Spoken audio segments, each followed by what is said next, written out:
Hi, welcome to Devika language channel. இன்னைக்கு நம்மளோட சேனல்ல என்ன வீடியோ பார்க்க போறோம் அப்படின்னு பார்த்தீங்கன்னா, ஆக்சுவலா தீபாவளி வந்துருச்சு. அக்கா என்னென்ன பலகாரம்லாம் நீங்க செஞ்சீங்க? ஏன் பலகார வீடியோ போடல அப்படின்னு சில பேர் கேட்டிருந்தீங்க. தீபாவளிக்கு நீங்க என்னென்ன பலகாரம்லாம் செய்ய போறீங்க அப்படின்னுமே சில பேர் கேட்டிருந்தீங்க. உங்களுக்காக தான் இந்த வீடியோ ஷேர் பண்றேன். ஆக்சுவலா உண்மையை சொல்லணும் அப்படின்னா தீபாவளி பலகாரம் நான் இன்னும் செய்யவே ஆரம்பிக்கல. அக்கா நாளைக்கு ஒரு நாள் தான் இருக்கு இன்னும் செய்யவே இல்லை அப்படின்னு கேட்டீங்கன்னா மேக்சிமம் இன்னைக்கு இல்லை நாளைக்குள்ள கண்டிப்பா தீபாவளிக்கு தேவையான பலகாரம் எல்லாமே செஞ்சிருவேன். நம்மளோட வீட்டில் பார்த்தீங்கன்னா முறுக்கு மட்டும்தான் இப்போதைக்கு செஞ்சிருக்கு. மற்றபடி நான் என்னென்ன பலகாரம்லாம் செய்வேன் அப்படின்றத பற்றி உங்ககிட்ட ஷேர் பண்ணிக்கிறேன். யாராவது பலகாரம் இன்னும் செய்யல அப்படின்னா மேபி அது உங்களுக்கு யூஸ்ஃபுல்லாக கூட இருக்கலாம். சில பேர் எங்களுக்கு என்ன செய்யறது அப்படின்னு ஐடியாவே இல்லை அப்படின்னு சொல்லியிருந்தீங்க. மேபி நீங்கள் இந்த வீடியோ பார்க்குறீங்க அப்படின்னா ஓகே இது கூட நம்ம செய்யலாம்ல அப்படின்ற தாட் கூட உங்களுக்கு வரலாம். நான் எப்பவுமே பார்த்தீங்கன்னா முடிஞ்ச அளவுக்கு எல்லா பலகாரமும் செய்யணும் அப்படின்னு நினைப்பேன். ஆனால் பார்த்தீங்கன்னா ரொம்ப ஸ்ட்ரெயின் பண்ணி நிறைய திங்ஸ் எல்லாம் வாங்கி போட்டு அந்த மாதிரி இருக்கிறதெல்லாம் பெருசாக பண்ண மாட்டேன். பட் அதுக்காக தீபாவளிக்கு என்னென்ன தேவையோ பசங்க எங்கள் வீட்டில் என்ன சாப்பிடுவாங்களோ அந்த மாதிரி விஷயங்கள் எல்லாமே பண்ணுவேன். அதனால இந்த வீடியோ உங்களுக்கு கண்டிப்பா ஏதோ ஒரு விதத்துல யூஸ்ஃபுல்லா இருக்கும் அப்படின்னு நானுமே நம்புறேன். ஃபர்ஸ்ட் பாத்தீங்கன்னா நம்மளோட வீட்டுல ஆல்ரெடி முறுக்கு செஞ்சிருந்தோம். நிறைய பேர் அக்கா எனக்கு மெஷர்மெண்ட்டுமே சொல்லுங்க அப்படின்னு சொல்லியிருந்தீங்க. அப்பா தான் பாத்தீங்கன்னா முறுக்கு மாவெல்லாம் அரைச்சிட்டு வந்திருந்தாங்க. அதுல சில டிப்ஸுமே உங்களுக்கு நான் ஷேர் பண்ணிக்கலாம் அப்படின்னு சொல்லி நினைச்சேன். ஃபர்ஸ்ட் முறுக்கு செய்யலாம் அப்படின்னும் போது நான் யோசிச்ச விஷயம் என்னன்னா, ஏன்னா அப்பா எல்லா வருஷமுமே அப்பா வீட்டில் முறுக்கு செஞ்சுருவாங்க, எங்களுக்கு கொடுத்துருவாங்க. அதனால முறுக்கு நான் செய்ய மாட்டேன். பட் இந்த வருஷம் அப்பா முறுக்கு செய்யலாம் அப்படின்னு சொன்ன உடனே எனக்கு யோசிச்சது என்னன்னா, ஐயோ எண்ணெய் நிறைய செலவாகுமே. இப்போ தீபாவளிக்கு ஃபண்டு போட்டிருந்தோம், எண்ணெய் வந்துருந்துச்சு. அப்பா கிட்ட சொன்ன முதல் விஷயம், அப்பா எண்ணெய் காலியாயிடும்பா முறுக்கு செய்யணுமா அப்படிதான் யோசிச்சேன். அதெல்லாம் எண்ணெய்லாம் காலி ஆகாது, நான் எல்லாத்தையும் தேவையானதெல்லாம் அரைச்சிட்டு வரேன் அப்படின்னு சொல்லி அப்பா தான் அரைச்சிட்டு வந்திருந்தாங்க. இந்த தடவை பார்த்தீங்கன்னா ஆக்சுவலாக 2 முறுக்கு பண்ணியிருந்தோம். ஒன்று பார்த்தீங்கன்னா கடலைப்பருப்பு போட்டு ஒரு உளுதும், இன்னொன்று உளுத்தம்பருப்பு போட்டு ஒரு உளுந்துமே முறுக்குமே பண்ணியிருந்தேன். ஃபர்ஸ்ட் பார்த்தீங்கன்னா மெஷர்மெண்ட் சொல்லிடுறேன். அந்த கடலைப்பருப்பு போட்டு முறுக்கு செஞ்சுருந்தோம். 2 முறுக்குமே ரொம்ப டேஸ்ட்டாக இருந்துச்சு. ஃபர்ஸ்ட் பார்த்தீங்கன்னா கடலைப்பருப்பு போட்ட முறுக்கு சொல்கிறேன் மெஷர்மெண்ட்டு. 1 கிலோ கடலைப்பருப்பு எடுத்திருந்தோம். பச்சரிசி 2 கிலோ. இது ரெண்டுத்தையுமே பார்த்தீங்கன்னா அப்பா கடையில் கொடுத்து அரைச்சி எடுத்துட்டு வந்துட்டாங்க. அது கூட அந்த முறுக்கு மாவு கூட பார்த்தீங்கன்னா கொஞ்சமாக எள்ளு, ஓமம், உப்பு இது மட்டும்தான் போட்டு முறுக்கு செஞ்சுருந்தோம்.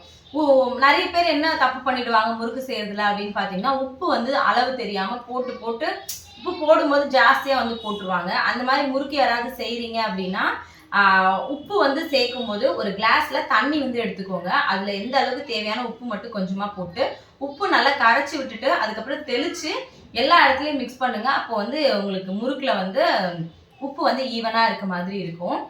அப்படிதான் நாங்களுமே பண்ணியிருந்தோம்.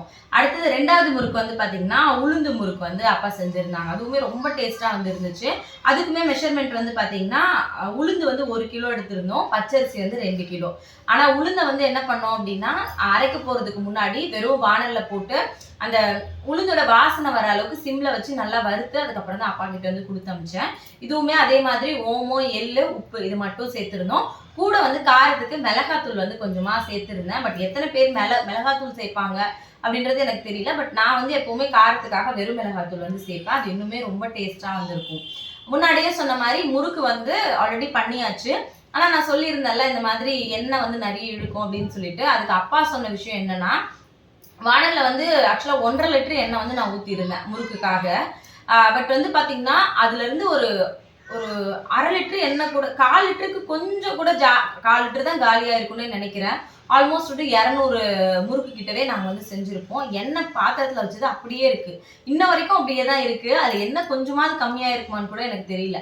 அதுக்கு என்ன பண்ணாங்க அப்பா அப்படின்னா, எண்ணெய் வானல்ல வச்சுட்டு கேஸ் பற்ற வச்சு விட்டாச்சு. எண்ணெய் கொஞ்சம் ஹீட் ஆனதுக்கு அப்புறமா பார்த்தீங்கன்னா எண்ணெய் கொஞ்சம் ஹீட் ஆகும்ல, ஹீட் ஆனதுக்கு அப்புறமா பார்த்தீங்கன்னா அதுல ஒரு நெல்லிக்காய் சைஸ் அளவுக்கு புளி உருண்டை போட்டு உள்ள போட்டுற சொன்னாங்க. அதுல கமெண்ட்ல சில பேர், ஏன்னா ஷார்ட்ஸ்ல அதை ஷேர் பண்ணியிருந்தேன்.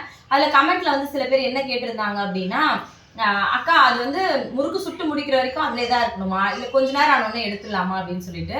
நீங்க முறுக்கு செஞ்சு முடிக்கிற வரைக்கும் அந்த புளி அதுக்குள்ளேயே இருக்கட்டும். நான் அப்படிதான் பண்ணியிருந்தேன். எண்ணெய் பாத்தீங்கன்னா ரொம்ப ரொம்ப கம்மியா தான் செலவு ஆச்சு. வேணும்னா கண்டிப்பா முறுக்கு செய்யறவங்க இதை ட்ரை பண்ணி பாருங்க. அடுத்தது வந்து பாத்தீங்கன்னா ரிப்பன் பக்கோடா வந்து கண்டிப்பா செய்வேன். ஏன்னா வீட்ல அது எல்லாருக்குமே வந்து ரொம்ப பிடிக்கும். இப்ப நான் சொல்ற பலகாரம் எல்லாமே வந்து பாத்தீங்கன்னா பெருசா நிறைய இன்கிரீடியன்ஸ் எதுவுமே வந்து இருக்காது. மேக்ஸிமம் அரிசி மாவு, அதுக்கப்புறம் வந்து பாத்தீங்கன்னா கடலை மாவு, இது 2 மட்டும் வச்சு பண்ற மாதிரி தான் வந்து இருக்கும். பட் இது எல்லாமே ரொம்ப டேஸ்டா வந்து இருக்கும். இப்ப ரிப்பன் பக்கோடாக்கு வந்து பாத்தீங்கன்னா 1 கப்பு அரிசி மாவு எடுக்கிறோம் அப்படின்னா அதே கப்ல வந்து 1 கப் வந்து கடலை மாவு வந்து எடுத்துக்கலாம். 2த்தையும் அதாவது ஈக்குவலா இருக்க மாதிரி வந்து எடுத்துக்கோங்க. கடையில் ஆக்சுவலா அரிசி மாவு இப்பெல்லாம் வந்து கிடைக்குது. அதனால நான் எப்பவுமே ரெடிமேட் அரிசி மாவு தான் வந்து வாங்குறேன். கடலை மாவுமே வந்து வாங்கி வச்சுப்பேன். நான் ஒரு 2 பாக்கெட் 3 பாக்கெட் வாங்கினேன் அப்படின்னா பலகாரம் செய்யறதுக்கு நிறையவே வந்து எக்ஸ்ட்ராவே வந்து இருக்கும்.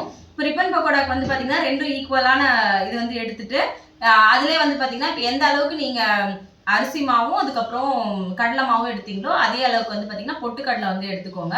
பொட்டுக்கடலையை வந்து நல்லா மிக்சியில போட்டு நல்லா அரைச்சு எடுத்து வந்து வச்சுக்கோங்க.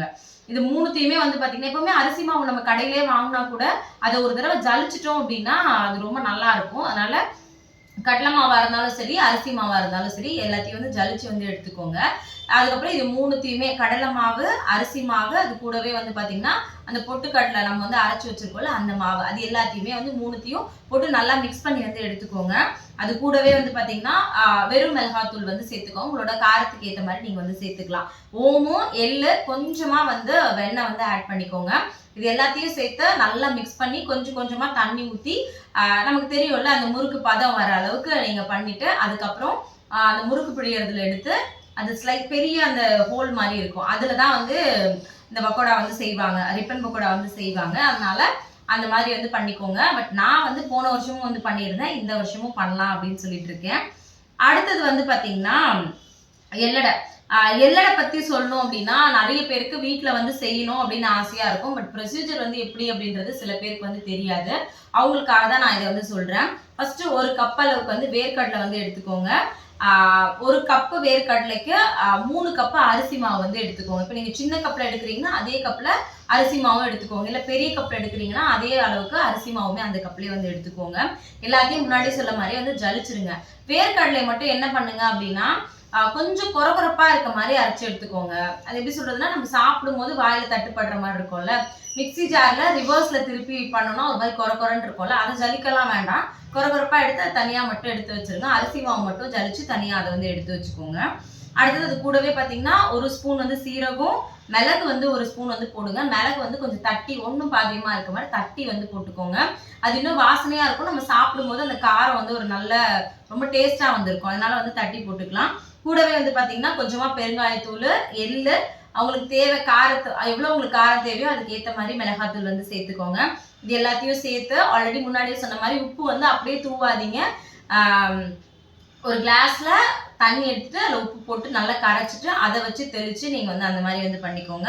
அதுக்கப்புறம் வந்து பாத்தீங்கன்னா உப்பு சேர்த்துக்கோங்க. நல்லா எண்ணெய் கொதிக்கும்ல, எண்ணெய் கொதிக்கும் போது கொதிக்க வச்சுட்டு அதுக்கப்புறம் என்ன பண்ணுங்க அப்படின்னா அதுலயே வந்து கருவேப்பிலை வந்து நல்லா அந்த அப்படியே முழுசா போடாம நல்லா வந்து கிள்ளி அப்படி வந்து எடுத்து போட்டுக்கோங்க. கருவேப்பிலை இருந்தால் ரொம்ப நல்லா இருக்கும். கூடவே கொஞ்சமா வெண்ணெய் வந்து ஆட் பண்ணிக்கலாம். அதுக்கப்புறம் வந்து பாத்தீங்கன்னா நல்லா சப்பாத்தி மாவுக்கு நம்ம எப்படி பிசைவோம் அதே மாதிரி வந்து பிசைஞ்சு வந்து எடுத்துக்கோங்க. நமக்கு அந்த மாவு பிசையும் போதே வந்து தெரியும்.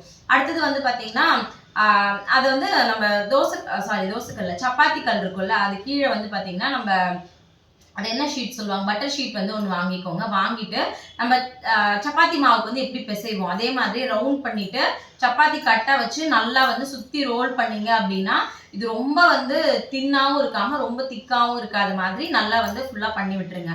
அதுக்கப்புறம் நம்மளோட வீட்டுல சின்னதா கப் இருக்கும்ல, கப்போ மூடியோ குட்டி குட்டியா ஏதாவது இருக்கும்ல, அது வச்சு அந்த சப்பாத்தி மாவு ஆல்ரெடி நம்ம இது பண்ணி வச்சிருக்கோம்ல அதுல வந்து நீங்க அப்படியே வச்சு எடுத்தீங்க அப்படின்னா ஒரு அழகான ரவுண்ட் ஷேப் வந்து வரும். அதை அப்படியே எண்ணெயில போட்டு எடுத்தீங்க அப்படின்னா பாத்தீங்கன்னா சூப்பரான எள்ளடை வந்து ரெடி ஆயிடும். ரொம்பவே வந்து நல்லா இருக்கும். அதே மாதிரி அந்த எள்ளடையை வந்து பாத்தீங்கன்னா நம்ம எண்ணெயில போடும்போது சில டைம் உப்பி வந்து வரும், அப்படியே பூரி மாதிரி வந்து உப்பும். அந்த மாதிரி இல்லாம இருக்கிறதுக்கு அதுல வந்து ஏதாவது ஃபோர்க் வச்சு அப்படி சும்மா குத்தி குத்தி விட்டீங்க அப்படின்னா அந்த மாதிரி உப்புன்னு வந்து அப்போ இது மாதிரி வராது, பூரி மாதிரி வராம நமக்கு எள்ளடை மாதிரி வந்து வரும். ரொம்ப டேஸ்டா வந்து இருக்கும். கண்டிப்பா இந்த வருஷம் தீபாவளிக்கு ட்ரை பண்ணணும் அப்படின்னு நினைக்கிறவங்க ட்ரை பண்ணி வந்து பாருங்க. அடுத்தது அதிரசம் வந்து செய்வேன். பட் அதிரசம் வந்து நம்ம வீட்டுல மாவு ரெடி பண்ணிலாம் செய்யறது இல்லை. இப்போ அதிரசம் மாவு மிக்ஸ் எல்லாம் வந்து கிடைக்குது. அதனால வந்து பாத்தீங்கன்னா அதை வாங்கி நல்லா வந்து ஒரு வாழை இலையில கொஞ்சமா எண்ணெய் மட்டும் ஊற்றிட்டு அந்த மாவை வந்து அதிலே வந்து தட்டி நடுவில் சின்னதாக ஒரு ஓட்டை மட்டும் போட்டு அப்படியே வந்து எண்ணெயில் போட்டு பொரிச்சு எடுத்துருவேன். அதிரசம் வந்து ரொம்பவே நல்லா இருக்கும். வீட்டில் நம்ம மாவு அரைச்சி செய்கிற மாதிரி தான் வந்து இருக்கு. ஆச்சி கூட நல்லா இருக்குன்னு நினைக்கிறேன். பட் இந்த வருஷமும் அதை தான் நான் வந்து ட்ரை பண்ண போறேன். அடுத்து வந்து பார்த்தீங்கன்னா சீடை வந்து நிறைய பேர் எதுக்காக செய்ய மாட்டாங்க வீட்டில் அப்படின்னா, எண்ணெயில் போட்டோடனே அது வெடிக்கும் அப்படின்னு பயந்துட்டு நிறைய பேர் சீடை வந்து செய்ய மாட்டாங்க. அதுக்கு எனக்கு தெரிஞ்சு நான் டிப்ஸ் வந்து சொல்றேன்.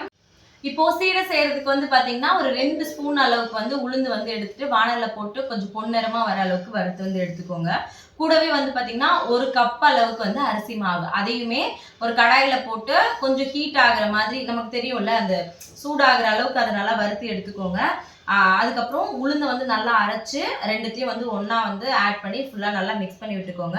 கூடவே வந்து பாத்தீங்கன்னா எள்ளு, சீரகம், பெருங்காயத்தூள், உப்பு, கொஞ்சமா வந்து வேணும்னா மிளகாத்தூள் இது எல்லாத்தையும் சேர்த்துட்டு சீடை போடும்போது வந்து பாத்தீங்கன்னா பெருசு பெருசா போட்டோம்னா உள்ள சரியா வேகாது. அதனால வந்து பாத்தீங்கன்னா ஃபர்ஸ்ட் பூரிக்கட்டையில கொஞ்சமா எடுத்துட்டு அதை வந்து கட்டையிலயோ இல்லை கையிலயோ வந்து நல்லா நீட்டா இருக்க மாதிரி ரோல் பண்ணி எடுத்துக்கோங்க. அதே மாதிரி அந்த விரிசலே வராம வந்து அந்த இது வந்து வரணும் அப்படின்னு சொல்லி நினைக்காதீங்க. ஏன்னா சீடையில விரிசல் வந்தாதான் வந்து உங்களுக்கு மேல அடிக்காம அது வந்து வெடிக்காம வந்து இருக்கும். சப்போஸ் உங்களுக்கு வந்து அந்த சீடை வந்து என்ன சொல்றது வெடிச்சிருமோ அப்படின்னு பயமா இருந்துச்சு அப்படின்னா அந்த முன்னாடியே சொன்ன மாதிரி ஏதாவது ஒரு குச்சி மட்டும் எடுத்து அங்கங்க ஹோல்ஸ் மாதிரி வந்து போட்டு விட்டுக்கோங்க. அப்போ வந்து வெடிக்காது. அதனால சீடை செய்யும் போது வெடிச்சிருமோ அப்படின்ற பயத்தினால நிறைய பேர் செய்யறது இல்லை அப்படின்னு சொல்லியிருந்தீங்க. இந்த மாதிரி ட்ரை பண்ணி பாருங்க, கண்டிப்பா சீடை வந்து வெடிக்காது, ரொம்ப டேஸ்டாகவும் வந்து இருக்கும். அடுத்தது வந்து பாத்தீங்கன்னா தேங்காய் பர்ஃபி வந்து கண்டிப்பா செய்வேன். தேங்காய் பர்ஃபிக்கு வந்து பாத்தீங்கன்னா மெஷர்மெண்ட் என்னன்னா 2 தேங்காய் வாங்குறேன் அப்படின்னா நல்லா வந்து தேங்காவை துருவி ஃபர்ஸ்ட் எடுத்து வச்சுப்பேன். ஒரு பாத்திரத்துல கொஞ்சமா வந்து நெய் போட்டு ஒரு 4 கப் அளவுக்கு வந்து துருவின தேங்காய் வந்து போட்டுப்பேன். அதுக்கு கூடவே வந்து பாத்தீங்கன்னா சர்க்கரை வந்து 3 கப் அளவுக்கு வந்து எடுத்துப்பேன். இதை வந்து நல்லா அந்த நெய்ல நல்லா மிக்ஸ் பண்ணிட்டு சர்க்கரை சேர்க்கும் போது வந்து பாத்தீங்கன்னா தண்ணியோ அதெல்லாம் எதுவுமே ஆட் பண்ண மாட்டேன். அது அந்த நெய்ல வந்து கொஞ்சம் நல்லா இதானோடனே ஒரு மாதிரி ஸ்மெல் வரும், நல்ல ஸ்மெல் வரும். அதுக்கப்புறம் 3 கப் வந்து நான் சர்க்கரை வந்து ஆட் பண்ணிப்பேன்.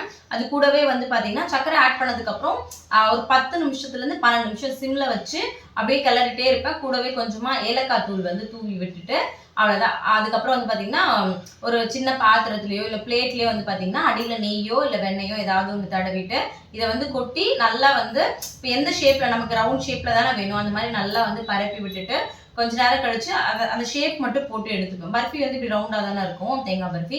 அந்த ஷேப்க்கு வந்து பண்ணி எடுத்துட்டு ஒரு 10 நிமிஷம் கழிச்சு எடுத்தோம் அப்படின்னா சூப்பரான பர்ஃபி வந்து ரெடி ஆயிடும். இது எல்லாமே வந்து பாத்தீங்கன்னா நான் இந்த வருஷம் தீபாவளிக்கு என்னோட வீட்டில் செய்யலாம் அப்படின்னு சொல்லியிருக்கேன். போன வருஷமும் இதை தான் நான் வந்து செஞ்சிருந்தேன். இதுக்கு நிறைய செலவாகுமோ அப்படியெல்லாம் தயவு செஞ்சு யோசிக்காதீங்க. கண்டிப்பா பெரிய செலவெல்லாம் ஒன்றும் ஆகாது. டைமே இல்லையே அப்படின்னு யோசிக்காதீங்க. நாளைக்கு ஒரு நாள் வந்து டைம் இருக்கு. அதனால யாரெல்லாம் தீபாவளிக்கு பலகாரம் செய்யணும் அப்படின்னு நினைக்கிறீங்களோ கண்டிப்பா இந்த மாதிரி வந்து செஞ்சு பாருங்க. உங்களுக்கும் ரொம்ப ஹாப்பியா இருக்கும். வீட்டில் இருக்கவங்களுமே நம்ம கடையில வாங்கி ஸ்வீட் செஞ்சு சாப்பிட்றத விட இது இன்னுமே வந்து ரொம்ப ஒரு ஹாப்பியா இருக்கும் அப்படின்னு நான் கண்டிப்பா நம்புறேன். அதே மாதிரி குலோப் ஜாமுனுமே வந்து கண்டிப்பா செய்வேன். அதுக்கு வந்து குலோப் ஜாமுன் மிக்ஸ் வந்து கிடைக்குது.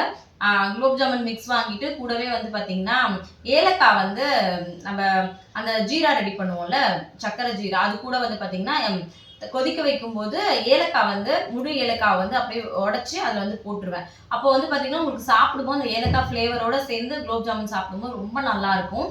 அதே மாதிரி குலோப் ஜாமுன் செய்றீங்க அப்படின்னா ரொம்ப பெருசாலாம் செய்யாதீங்க. குட்டி குட்டி பால்ஸா வந்து போட்டீங்க அப்படின்னா அது வந்து அந்த சர்க்கரை பாகுல உள்ள நல்லா ஊறும் போது கொஞ்சம் உங்களுக்கு பெரிய சைஸ் கிடைக்கும். ஏன்னா நிறைய பேர் பார்த்துருக்கேன் உருட்டும் போது இந்த சைஸ் உருட்டுவாங்க. அது பார்த்தீங்கன்னா இவ்வளோ சைஸ் வந்து உடஞ்சிரும், அந்த மாதிரிலாம் வந்து ஆகும். பட் நான் குலோப் ஜாமுன் செய்யும் போது எல்லாமே ரவுண்ட் ஷேப்ல தான் வந்து வரும், நல்லாவுமே வந்து இருக்கும். முடிஞ்ச அளவுக்கு இந்த சைஸ்க்கு மட்டும் உருட்டுங்க. அப்பதான் எண்ணெயில போட்டு நீங்க ஃப்ரை பண்ணும்போது உள்ளேயுமே நல்லா வந்து வேகும். பண்றீங்க அப்படின்னா சிம்ல வச்சு வந்து பண்ணுங்க. ஜீரா தனியா வந்து ரெடி பண்ணும்போது கொஞ்சமா மறக்காம ஏலக்காய் தூள் போடுறதுனாலும் போட்டுக்கலாம். பட் நான் எப்பவுமே ஏலக்காய் இருக்கு அப்படின்னா அதை 4 பிச்சு அப்படியே உள்ள போட்டுருவேன். அது வந்து சாப்பிடும்போது ஒரு நல்ல ஃப்ளேவர் வந்து கொடுக்கும். கண்டிப்பா ட்ரை பண்ணி பாருங்க. யாரெல்லாம் இந்த வீடியோ பார்த்துட்டு அக்கா நாங்களுமே பலகாரம் செய்ய போறோம் அப்படின்னு யாராவது நினைக்கிறீங்க அப்படின்னா அதையுமே மறக்காம கமெண்ட்ல வந்து சொல்லுங்க. வீடியோ பார்த்துட்டு பலகாரம் யாராவது செஞ்சிருந்தீங்க அப்படின்னா அதையுமே மறக்காம கமெண்ட்ல சொல்லுங்க. எல்லாருக்குமே அட்வான்ஸ் ஹாப்பி தீபாவளி. எல்லாருமே உங்க வீட்டுல நிறைய விஷயங்கள் இனிமே எல்லாம் நல்லதாவே நடக்கணும்னு நானும் வேண்டிக்கிறேன். ஸ்வீட்டோட ஸ்டார்ட் பண்ணி இந்த வருஷம் தீபாவளியை ரொம்ப ஹாப்பியா செலிப்ரேட் பண்ணுங்க. Thank you so much. இன்னைக்கு வீடியோ கொஞ்சம் லேட்டாக தான் அப்லோட் பண்ணுறேன். நாளைக்கு மறுபடியும் கரெக்டாக 6 o'clock வீடியோவில் பார்க்கலாம். தேங்க்யூ.